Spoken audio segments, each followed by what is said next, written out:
they can laugh you and talk you into becoming angry at the way God is building you.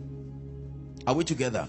Sometimes you have the privilege of meeting with your friends, maybe old classmates, and you see everyone physically successful, as it were, having all the things that we think represent success.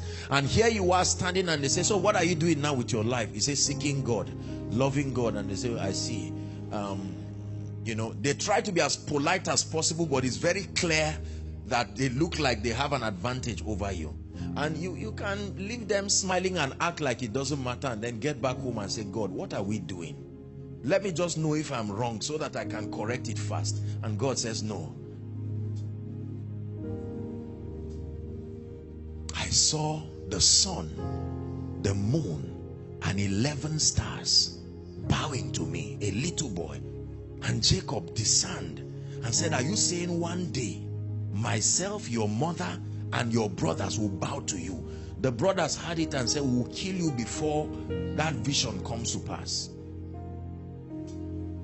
He never knew that for the next 12 years he would be under a very serious system.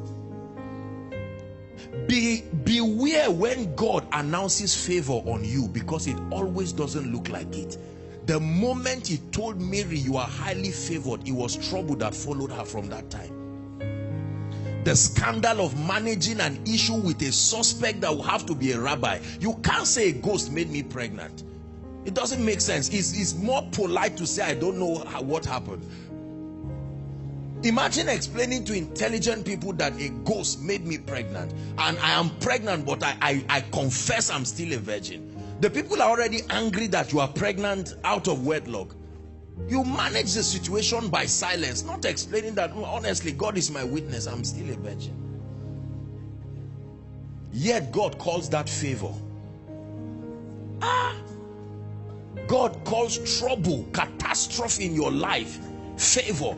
The man who, a responsible man, a carpenter, about to get married to you, you are losing your marriage, God still calls it favor.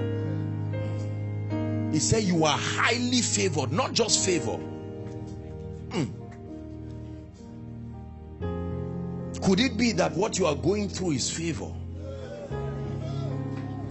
That God is saying is a privilege, because there is monetary value in that pain you are going through. You will get to a point where only whoever has gone through that pain can stand where you stand. There are rankings in the spirit. There is a pain factor like a ladder. There are times you will stand somewhere. The condition to stand there is pain. Who has gone through that level of persecution? And you check around and find out no one within your vicinity. And God says, you stay there. That is an exalted position that God brought you. He calls it favor. There are times you will share a story that people will wish they had your background so that they can receive the honor. But they are too innocent to receive that kind of honor. They can't lie that their school fees were paid by themselves. Everything just worked well for them. So your pain today, you say, Lord, what are you doing? And God says, it's my way of favoring you. I'm giving you a testimony that is so rare.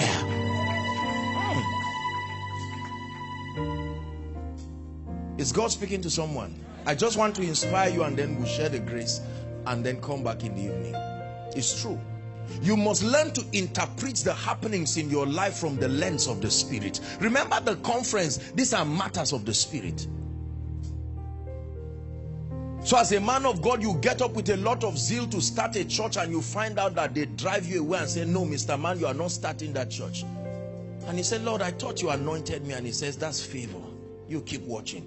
Because it is because of that one testimony that many people will invite you, not even because of your anointing. When they hear the pain you have got, your pain qualifies you to speak to kings.